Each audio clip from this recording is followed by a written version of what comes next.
Greetings and welcome to the Zord Planetary Space Program episode 6. We are, continuing doing preparations, but I promise that this will maybe be the last episode of just preparations for our dual mission. Because we launched everything and the things are starting to arrive at minmus. For example, this combined tanker and lander, which we're going to try and rendezvous with Beta Station.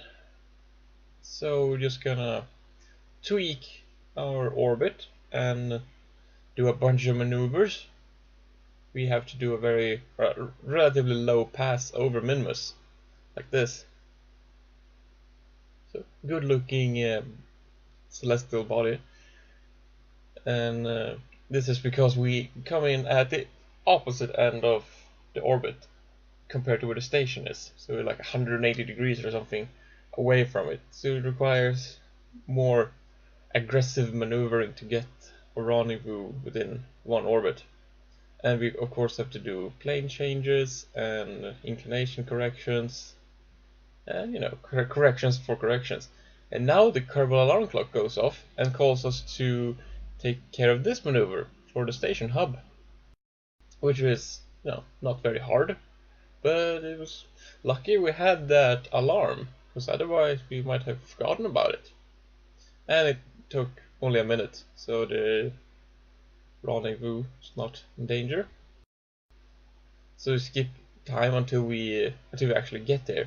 And here I didn't want to use one of the senior docking ports because there's a forest of nuclear engines. So I decided to use one of the small regular docking ports on the side. Now this is two very large objects being docked together, and I don't have a nav ball to help, but it works.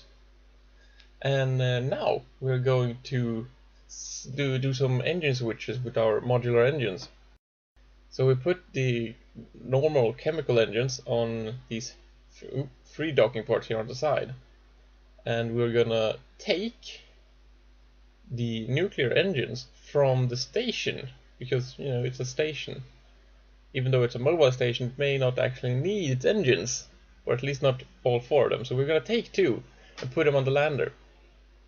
The very reason it has that unorthodox engine placement is so that it can have nuclear engines while landing, which I thought was a good idea, because we're going to Bop and Pol, the second and third smallest bodies in the solar system.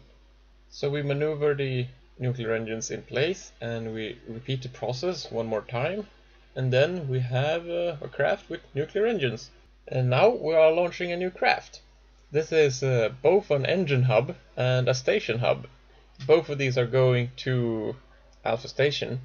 And the engine hub because we need an engine hub, and the station hub because I kind of miss the old one. We had the Jovan station hub for a while, and now we don't, and I miss it. I want one, so we're gonna put one. And because we don't have the usual tug for our engine hub, we're gonna use the service ship, this very versatile little spacecraft.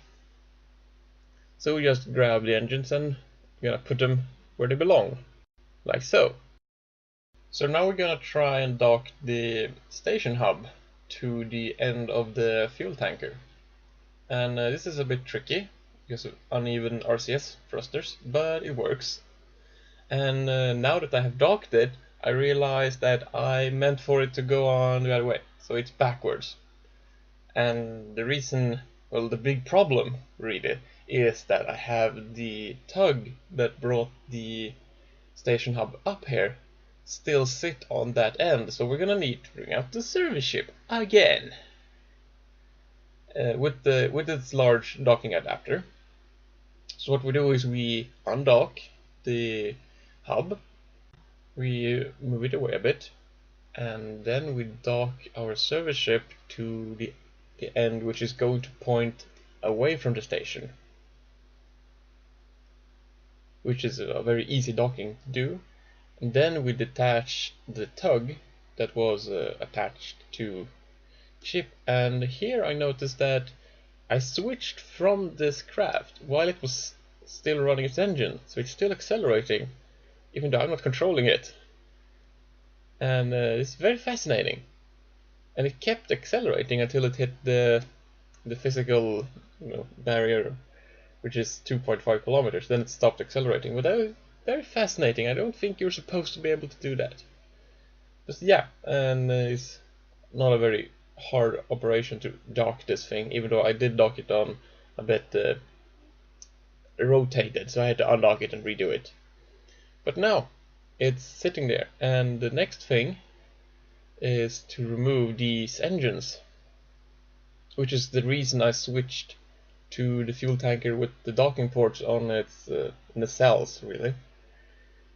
So I can decouple them and use the service ship to deorbit them. We are going to have to do this 4 times because there's 4 engines. So that's 1, and for this second one I thought it smarter to dock the ship to the docking port before decoupling it. But then I had to like wedge it in here, but it works. So we decouple that, and this is boring, so that's 2, and 3 engines gone, and 4. And then we return the service ship, as always. And remember to refuel it, because we're probably gonna need it again soon. Now we have our Tylo ship, or swordfish or whatever, coming into minmus, and as usual the beta station is going to be 180 degrees away from the ship when we arrive. And yeah, again with the alarms, apparently the pusher is coming in to do its air braking maneuver, so we have to pay attention to that. Yeah, again I have used the aero braking calculator to make a educated guess on what my periapsis need to be. So we're just gonna fly through the atmosphere and have this maneuver done for free. Well, of course, you probably have to repaint the spacecraft or something, because that looks unfriendly to the surface. And I believe space paint is rather expensive. Fortunately, we're not gonna do a full re-entry. We're not going to the surface. We're just going to a slightly lower orbit. And speaking of poorly timed orbits, yeah, this is another one of those 180 degrees separation to the alpha station this time. And we use a feature in the Kerbal alarm clock where we can put an alarm for closest encounter many orbits ahead. So yeah, I put a raw time alarm for 2 hours because yeah, didn't really get a good encounter, and we need to pay attention to this swordfish, or whatever we're calling it. And because we used most of our fuel for the transfer to minmus, we are only running 1 nuclear engine for this over 100 tons of spaceship, so we have quite low thrust to weight ratio to work with. And now back to our pusher. This is like flying 2 spaceships at once, probably because that's what it is. So we wait a few orbits here, and we see that the closest encounter is getting closer and closer every orbit. So my thoughts are, yeah, next orbit is gonna be the one. And nope, that was the best we could get. And I'm a bit confused and checking the alarm clock, see if, well, but maybe next, nope, it's terrible. So next close encounter is 16 orbits away, and I decide to take that, even though it's a long time, because we have the time to spare. The dual encounter is not for another quite long time. So back to the swordfish, do a correction maneuver, inclination maneuver, and then we arrive at the station, and you can positively feel the lag when it kicks in.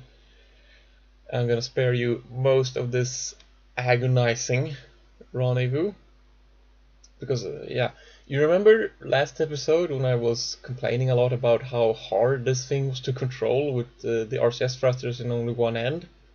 Yeah, imagine that, but with 100 tons of fuel sitting on the other end. Now it's positively hard, I would say. But we managed to get the docking ports close enough, and you can kind of the magnetism torques around the space station and the ship to, yeah, bring them together so that they're docked. Very, very good. And finally, we arrive with the pusher at Alpha Station. We're gonna do our rendezvous, docking and refueling, and then I don't think this one has any work to do for a while. It's gonna have a bit of a vacation, or maybe we're gonna refurbish it. I don't know. And now, yeah, we dock it at one of the new super useful docking ports. Station is looking up. It looks like a station actually when we don't have those engine nacelles sticking out. And finally, our station hub arrives at Minmus. This is the final ship for the first wave of hardware to Joule, and we get a good encounter. So we don't have to do a super weird orbit. We just, just kind of go straight in there. That's a good thing too, because this is the only craft we're bringing that's not powered by nuclear engines. It's running on a Poodle engine, and it does use a lot more fuel than those nuclear engines. So we have our encounter, and we're coming in, and feeling those hundreds and hundreds of parts load, it's not fun. And yeah, for some reason I decided to dock this. Well, the reason is because this is the free docking port. Dock this between the two remaining nuclear engines on Beta Station, and it's very hard getting it in there, despite the fact that this actually has somewhat reasonably balanced RCS. But we get it in there, and we have a lot of lag and a lot of parts, but we have everything we need. I'll see you next time. Bye!